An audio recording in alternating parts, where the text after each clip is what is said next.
नारी तुम केवल श्रद्धा हो, विश्वास रजत नग पद तल में, पीयूष स्रोत सी बहा करो जीवन के सुंदर समतल में। जीवन के सुंदर समतल में बाबा की पाठशाला को मेरा नमस्कार।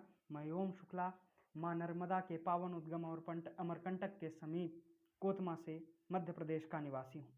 आज मैं यहाँ अपनी कविता निरक्षरता था काल उसका लेकर प्रस्तुत हूँ। हमारे देश में अक्सर कहा जाता है यत्र नारेस्तु पूजन्ते रमन्ते तत्र देवता। जहाँ महिलाओं की पूजा होती है वहीं देवताओं का निवास होता है। लेकिन महिलाओं को पूजनीय बनाने के लिए हमें उन्हें साक्षर करना होगा, उन्हें पढ़ाना लिखाना होगा। लेकिन ग्रामीण परिवेश में जहाँ कुछ महिलाएं पढ़ लिख नहीं पाती, जिस कारण से उनका निरक्षर रह पाना कई बार उनके लिए काल कारक साबित हो जाता है। उनका देहांत भी इसी निरक्षरता के कारण हो गया। कुछ ऐसी ही घटना को लेकर मेरी यह कविता दर्शाती है कि कैसे एक महिला जो पढ़ाई लिखाई में कमज़ोर रह गई, लेकिन उस परिश्रमी थी, खूब मेहनत करती थी, किसी कारणवश वह केवल डेडलाइन जो गवर्नमेंट ने खींची है कि 18 में विवाह होना चाहिए लड़कियों का, उसी डेडलाइन में तुरंत उसका विवाह कर दिया गया। वह समझ नहीं पाई उसके अंदर क्या चल रहा है, क्या बाहर हो रहा है। ऐसे में उसके आसपास की कोई महिला भी नहीं उसके परिवार में, जिसके कारण वह जान पाए कि क्या हो रहा है और उसका देहांत हो जाए। ऐसी यह कविता है। तो कविता के बोल कुछ इस प्रकार हैं। कविता का शीर्षक है निरक्षरता था काल उसका। इलिटरेसी जो है वह उसकी काल कारक साबित हुई। तो कविता के बोल कुछ इस प्रकार हैं।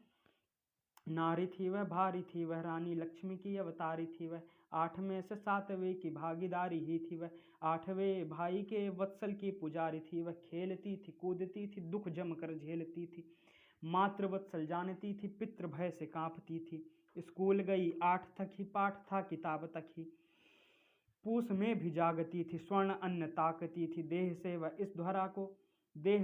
इस धरा को अश्रु संग नापती थी, किशोर की ही उम्र में वह शून्य में ही गड़ गई, वह थी उसका भाई भी था, माँ का अब परछाई ही था, पिता ने सोचा यही था उम्र अब छूता वही था, जो महकमे ने रेखा खींची 18 उम्र होता वही था, ब्याह दी गई बहना निरक्षर था उचित कहना, आना जाना बहुत कम था समय तो सब जानता था, ब्याही गई ऐसे घर पहली नारी रूप थी पर ब्याही गई ऐसे घर पहली नारी रूप थी पर, कौन जाने मन को उसके कौन जाने तन को उसके, तन बदल ही रहा था मन कुछ न जानता था, नन्हा अब पलने लगा था अब कुछ कुछ कहने लगा था, समय को क्या दोष दें फिर खोट सिक्के में था जाओ फिर, माँ को भी वह डुबो ले गया उदर में विष बहने लग गया, समय को क्या को दोष दें फिर खोट सिक्के में था, तो फिर समय को क्या दोष दें फिर खोट सिक्के में था जो फिर,